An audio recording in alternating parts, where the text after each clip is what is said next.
Buenos días, compañeros, compañeras.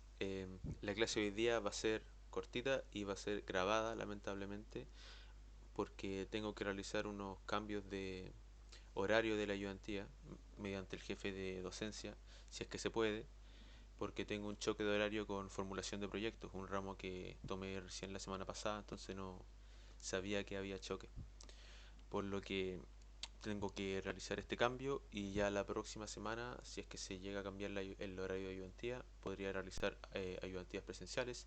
De no ser así, lo más probable es que puedan tener otro ayudante o podamos llegar a algún acuerdo de subir videos pregrabados y yo estar disponible un mayor tiempo para resolver consultas o dudas que tengan. Pero esto lo vamos a ir viendo ya la próxima semana. Hoy día mismo le envío un correo al jefe de docencia para intentar resolver este problema. Mientras tanto, voy a hacer esta clase pregrabada resolviendo estos dos ejercicios que hice para ustedes. El ejercicio número uno es un estanque abierto y la idea es calcular la presión que está en el fondo del estanque. Eh, para este ejercicio es importante tener claro el punto en que se calcula la presión. Eso es uno. Otro que hay que tener claro es que se trabaja siempre con presiones absolutas, todos los cálculos están hechos con presiones absolutas. Una vez obtenido las presiones absolutas, se ocupan las ecuaciones para eh, tener manométrica o vacío. O al revés, si es que le entregan alguna presión en vacío o manométrica, convertirlas en absoluta para así trabajarlas. Entonces nosotros vamos a estar en este punto y en este punto la presión ejercida va a ser la de la columna de agua y la columna de benceno. Las dos columnas de líquidos que tenemos en el estanque, más como el estanque está abierto, la presión atmosférica. Entonces aquí tenemos las ecuaciones, la gravedad específica y tenemos la ecuación de presión hidrostática que es densidad por G partido G sub C por la altura, en donde G sub C es un factor de conversión que convierte masa en fuerza, ya que como ustedes saben, presión también se puede interpretar como fuerza partido área. Entonces, esa es la idea, convertir, tener mucho ojo con las unidades, ya que esto es lo que nos va a entregar el resultado y es lo que más énfasis pone el profe en sus pruebas. Nunca van a obtener todo el enunciado en las mismas unidades, siempre van a tener que estar convirtiendo. Ya. Entonces, tenemos la presión en este punto, será la suma de las tres presiones como había dicho anteriormente.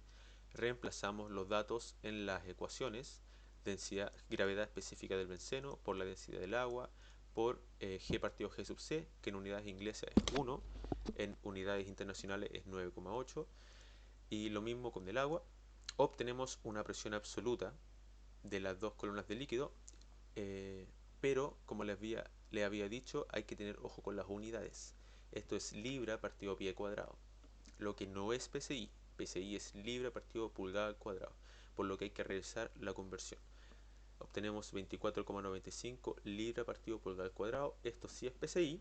A estos PSI le sumamos la presión atmosférica 14,7 y obtenemos un valor de 39,65 PSI.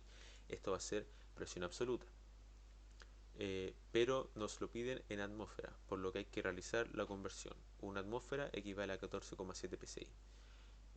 Realizamos la conversión y obtenemos el valor de 2,69 atmósferas para el problema 1.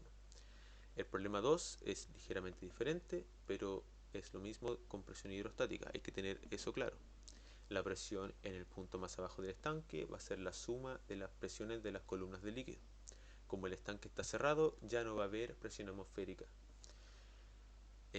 Entonces, además, otra cosa diferente que tiene este ejercicio es que nos entregan la presión en vacío.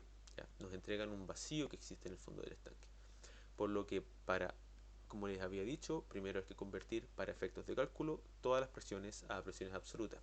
Convertimos primero este miligramos de mercurio a unidades que podamos trabajar.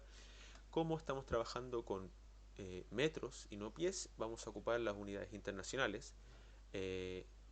Y vamos a trabajar con Pascal en vez de PSI. Entonces convertimos los miligramos de mercurio en Pascal. 300 miligramos de mercurio multiplicado por 101, 325 pascales, dividido en 760 miligramos de mercurio. que es lo que es la conversión entre pascal y miligramos de mercurio. También pueden hacerlo eh, directamente, pero es mucho mejor así, conocérsela en lo que equivale a una atmósfera. ¿Ya?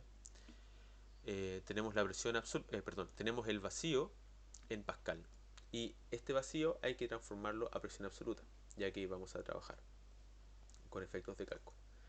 Entonces tenemos la presión absoluta en este punto de acá. Como les había dicho, será la suma de las tres columnas del líquido. eh, Así que tenemos la siguiente ecuación. La presión, que es nuestra incógnita, ¿ya? Esta es nuestra incógnita. Queremos saber la presión que se ejerce en este punto. En este punto se ejerce la presión de toda esta columna del líquido, ¿ya? Entonces, la presión que se ejerce en este punto será la presión que ejerce toda esta columna del líquido. Entonces, esa es nuestra incógnita. Tenemos la presión absoluta, o sea, el vacío que había en el fondo transformado a presión absoluta. Los valores de columna de líquido del agua y del etilbenceno, esta vez en unidades internacionales. Esta es la densidad del agua, la gravedad, G sub C y la altura. ¿Ya? Despejamos P. Vamos a obtener la presión que está acá, pero esta presión de acá está en presión absoluta, ya que estamos haciendo los cálculos, va a estar en presión absoluta y nos la piden en vacío, por lo que hay que volver a calcular el vacío, que va a ser vacío, lo pasamos para acá, presión absoluta para acá, y tenemos presión atmosférica menos la presión absoluta, y encontramos el vacío. Este vacío va a estar en pascal, nos lo piden en miligramos de mercurio, hacemos la conversión y obtenemos el valor final, 412 miligramos de mercurio. Es la presión que se va a estar ejerciendo en este punto de acá. Si se fijaron, es bastante simple. Eh, Son problemas para empezar a entender cómo funciona la presión hidrostática, qué es lo importante, qué no hacer, cómo efectuar cálculos con vacíos o presión manométrica, o no tomar en cuenta las unidades, no tomar en cuenta si el estanque está cerrado, abierto, etcétera, etcétera. ¿Ya? Las unidades son muy importantes, chicos. Eso fue la clase de hoy. Estaré disponible para cualquier tipo de consulta hoy día. Eh, y espero ser su ayudante este semestre y que se puedan arreglar las cosas. Nos estamos viendo, ojalá, y eso fue todo. Gracias.